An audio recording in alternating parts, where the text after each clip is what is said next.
আমাদের মধ্যে নানা প্রশ্নে বিতর্ক আছে, বিভাজন আছে, কিন্তু আমরা আবার একই সাথে অভ্যুত্থানের অর্জনকে রক্ষা করবার জন্য আমাদের নতুন যে যাত্রা শুরু হয়েছে গত বছরের 5ই আগস্ট থেকে, সেটাকে রক্ষা করবার জন্য স্বাধীনতা, সার্বভৌমত্ব, জাতীয় নিরাপত্তা, মানুষের ভোটাধিকার এবং আমরা এবার বিচার এবং সংস্কারের মধ্য দিয়ে আমরা যে জাতীয় নির্বাচনের প্রধান যে এজেন্ডা, এই প্রশ্নে দলগুলো ব্রডলি আমরা একটা ঐক্যমতের জায়গা আছি।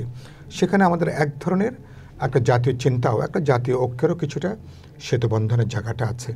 আর নানা প্রশ্নে একটা রাজনৈতিক সমাজে আমরা এখানে এই হলে 4 জন বসে আছে, নানা প্রশ্নে 4 জনের 4 রকম মতামত থাকতেই পারে। যখন আপনি সিদ্ধান্ত নেবেন তখন আপনি দেবেন যে কালেকটিভ অপিনিয়ন যেটা বেরিয়ে আসছে সেভাবে তখন আমি চলব। সেখানে পুরোপুরি কেউ 100% সন্তুষ্ট নাও হতে পারেন। তো সমাজ তো এভাবে চলে, যে কোনো গণতান্ত্রিক সমাজ তো আপনার এভাবে চলে। ওই জন্য বললাম সরকারের পলিটিক্যাল উইল এবং উইজডম এখানে খুবই গুরুত্বপূর্ণ। এটা হলে বাকি চ্যালেঞ্জ যেগুলো আছে আমি মনে করি সেগুলোকে আমরা ঐক্যবদ্ধভাবে সেই চ্যালেঞ্জগুলোকে মোকাবেলা করা এবং বাংলাদেশের এই গণতান্ত্রিক অভিযাত্রা ছাড়া আগামী নির্বাচন, নির্বাচিত পার্লামেন্ট, যার মধ্য দিয়ে আমরা যে ঐক্যমত কমিশনের যে আলোচনা করছি, গোটা রাষ্ট্র, সরকার, সংবিধান একটা গণতান্ত্রিক উত্তরণের জন্য অনেকগুলো গুরুত্বপূর্ণ সংশোধন নিয়ে আমরা আলোচনা করছি। আগামী সপ্তাহ থেকে আশা করি ঐক্যমত্য কমিশনের যে প্রজ্ঞাপন কয় দিনের জন্য বাড়ানো হয়েছে, কি অনির্দিষ্টকালের জন্য? না, 1 মাসের জন্য। এটা মানে সেপ্টেম্বর, এটা মানে তাদের মানে 15ই আগস্ট পর্যন্ত ছিল, সম্ভবত আরও 1 মাস তাদেরকে আমি যেটুকু জেনেছি 1 মাস বৃদ্ধি করা হয়েছে।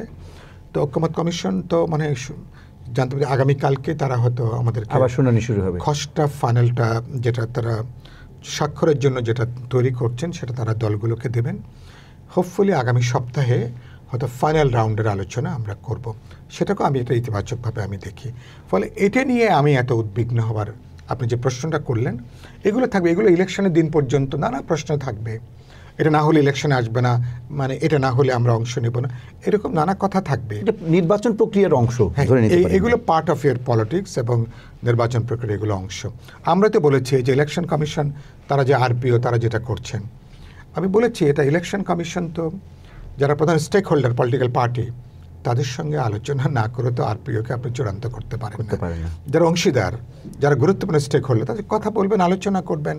কারণ সব ভালো বুদ্ধি কেবল ওনাদের মাথা থেকে আসবে এটা তো কোনো যৌক্তিক কথা না। মানে প্রধান প্লেয়ার যারা ভোটের মাঠে, রাজনৈতিক দলগুলো বা গুরুত্বপূর্ণ স্টেক হোল্ডার, তাদের সঙ্গে তো এটা দেবেন, কথা বলবেন। তা আমি মনে করি যে এখন অনেক জল ঘোলা করার পরে গত 1 বছরে খানিকটা রাইট ট্র্যাকে হয়তো আমরা আসছি। এই ট্র্যাকে থাকাটাই এখন খুব গুরুত্বপূর্ণ।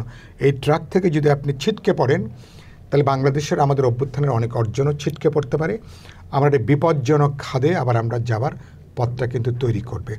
এবং এই জন্য আমি অনেক আগে থেকে বলে আসছি, কোনো কিছু এক্সেস মানে বাড়াবাড়ি মানে অতিরিক্ত, এটা অনেক সময় আত্মঘাতী হতে পারে যারা বলছেন তাদের জন্য এবং কালেকটিভলি দেশের জন্য, এমনকি অভ্যুত্থানের অর্জনের জন্য আর কি।